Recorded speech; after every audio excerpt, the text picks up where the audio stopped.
ఊళ్ళోకి లక్ష్మీదేవి వచ్చిందంట. ఏ ఇంట్లో వెళ్ళి ఉందావా అని ఆలోచిస్తూ వీధులు నడుస్తుందంట. అప్పుడు ఈ ఊళ్ళో ఎన్నో ఇల్లున్నాయి, ఎంతో మంది మనుషులున్నారు. అందరూ నన్ను పూజించేవాళ్ళే, ఆహ్వానించేవాళ్ళే. మరి ఎవరింట్లోకి వెళ్ళను?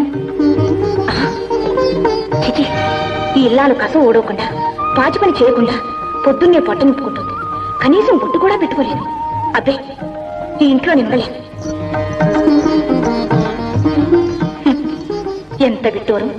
పొద్దున్నే ఇంటిని శుభ్రం చేయడం మరచి తల్లో పేరు చూసుకుంటున్నారు పాపం. ఈ ఇంట్లో పెద్దమ్మకి తప్ప చిన్నమ్మకి నాకు స్థానం లేదు.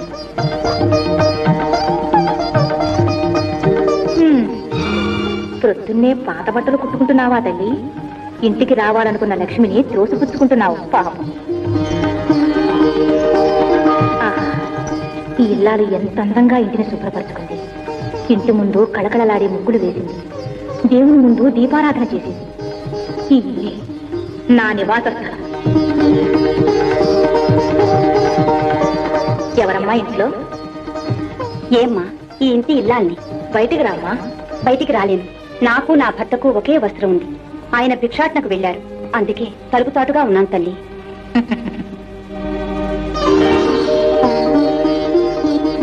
ఇదిగోనమ్మా చీర, దయగల తల్లివమ్మా.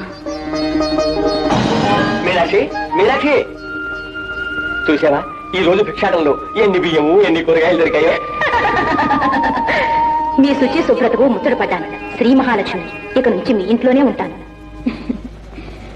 శుచి శుభ్రత ఉన్న ఇంట్లోకి అలా లక్ష్మీదేవి ప్రవేశిస్తుంది. ఇక పడుకో.